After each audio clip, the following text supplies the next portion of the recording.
All right, welcome back. This is going to be part 86 of my presentation on the flood and Noah's Ark. And we're going to get into flood legends. We are going to get into flood legends now. And maybe an argument some of you guys may hear out there from people is, well, if the flood was true, shouldn't there be stories all over the world about it? Wouldn't more people know about it? Well, that's a good question. That's a really good question. And I've got a good answer too. So you would be correct. You would be absolutely correct in that. And we're going to look at a whole bunch of flood legends. If you'll notice on the map here, this right here is a sample of what you call flood myths. That's MYTHS, flood myths. Now, when we think of the word myth, we think of something that is not real. Something is not real.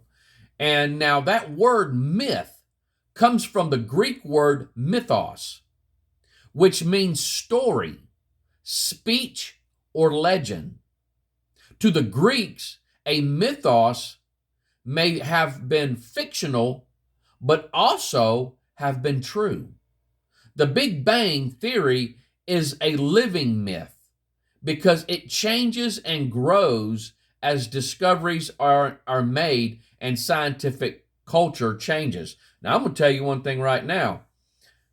If there's one myth, that would be the Big Bang and evolution and all that. And but I tell you what, that thing is constantly evolving. Evolving is a good word for them.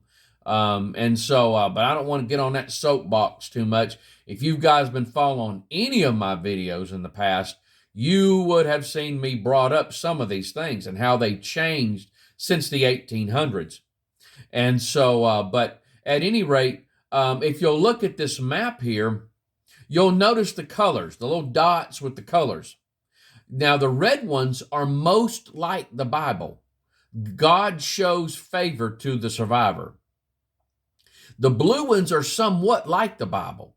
The boat lands on a mountain.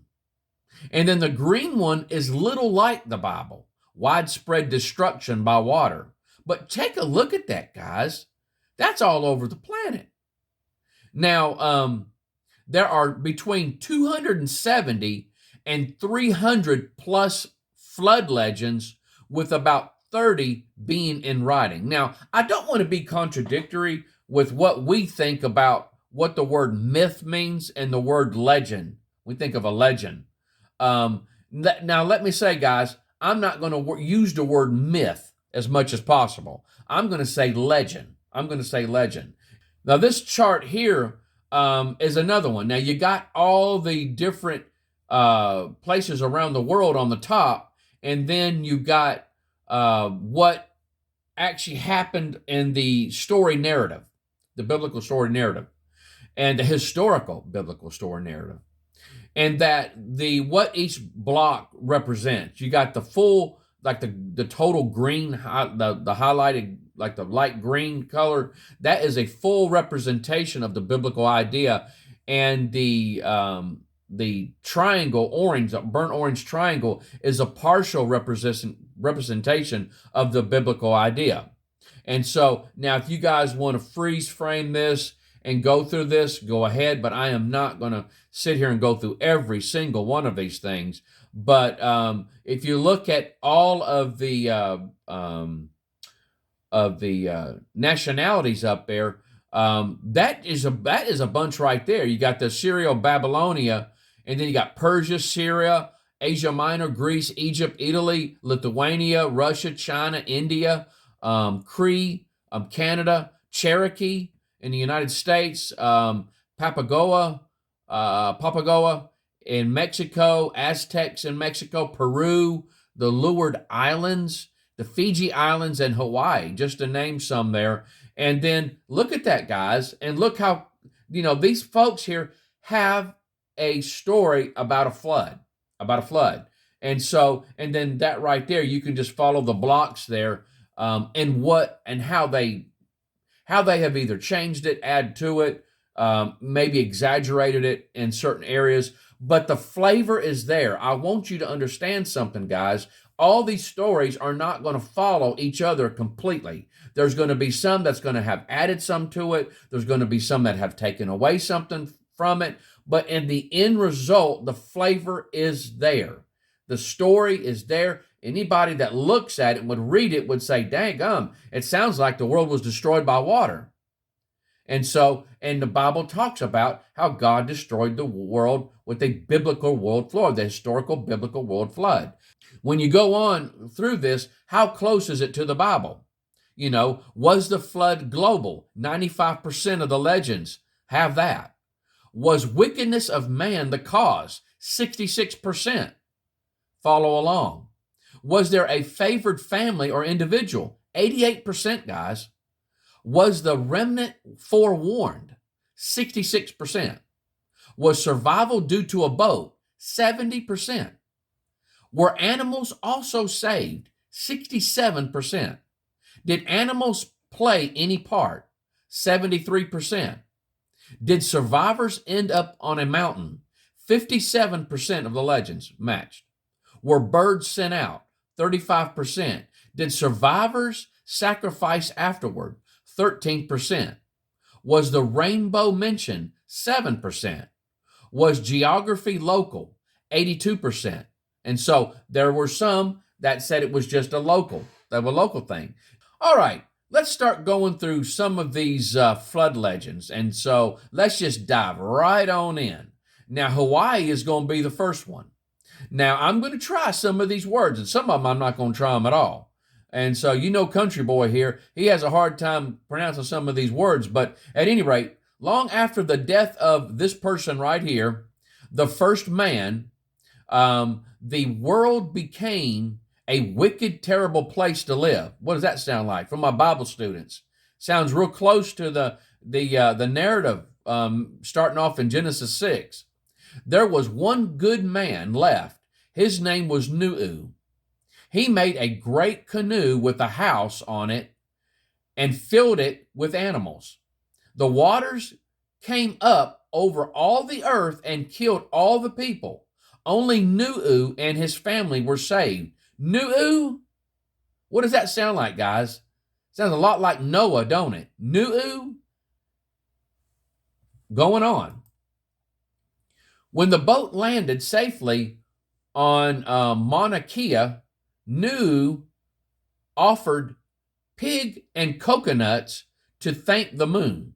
So the Creator descended on a rainbow to reveal that He was the one who saved mankind. Now you can see, guys, that some of these are going to change. They're going to change. They're not going to follow exactly like it is in the Bible.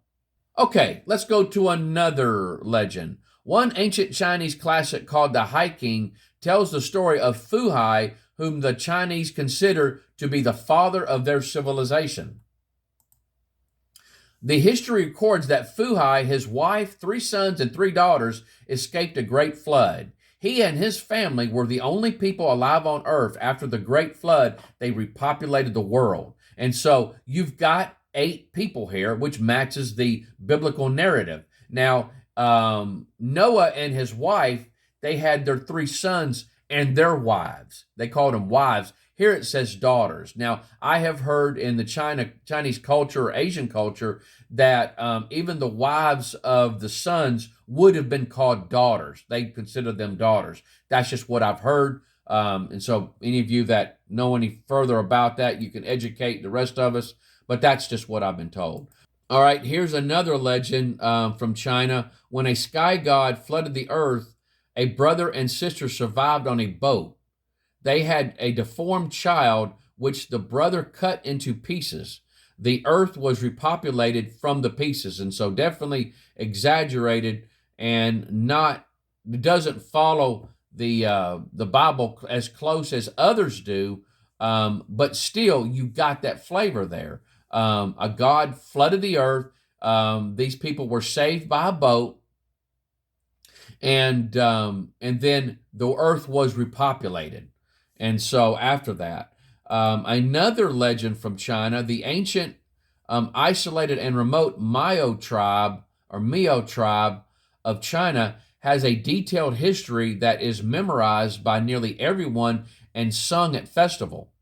The history is very precise and dates from a time before Christian missionaries encountered the tribe and taught true biblical history.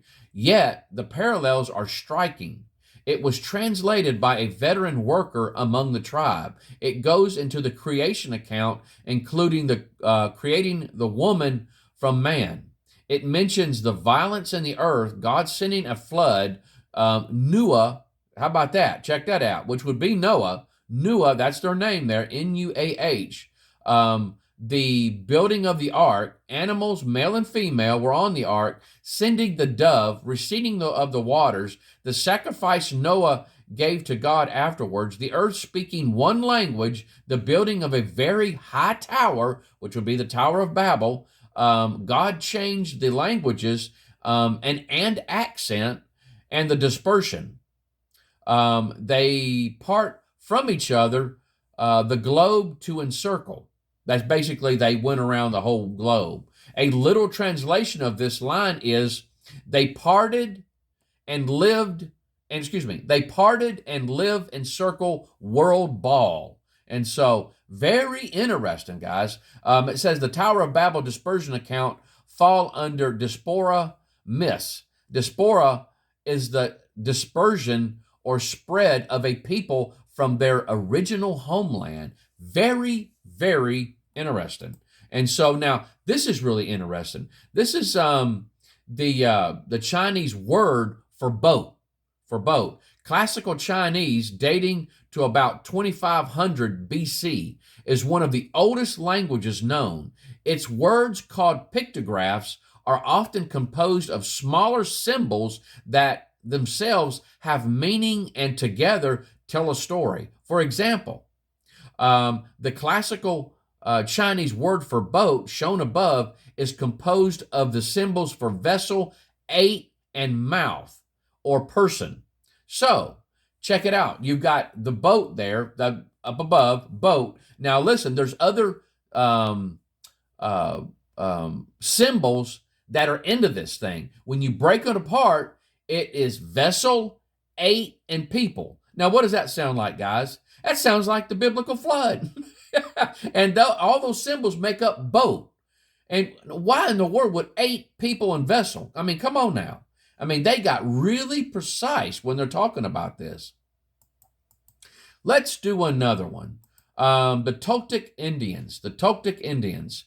Found in the histories of the Toltec Indians of ancient Mexico is a story of the first world that lasted 1,716 years and was destroyed by a great flood that covered even the highest mountains. And supposedly, the Bible dates put the flood at around 1,656 years after creation. So the Toltec legend is only 60 years off, guys, the biblical timeline. I mean, is that coincidence or what? The story tells of a few men who escaped the destruction in a whatever that is, which means a closed chest, following a great flood. These men began to multiply and build a very high zuquali, I'm going to say it's what that is, or a great tower, to provide a safe place if the world were destroyed again. However, the languages became confused, so different language groups wandered to other parts of the world. Now, don't that sound very close to something else that we've heard about, don't it? You got the flood, and you got the Tower of Babel, and you've got the confusion of languages. How did they know that? All right, let's stop right there. When we come back, we're going to continue on with this topic of flood legends and possibly 2 more videos. I think we'll finish this one up, and then we'll move on to the next topic. And but this is fascinating, guys. Really interesting stuff. And but I hope you guys are enjoying it. Y'all take care. Love you. Hope you have a blessed day. Bye-bye.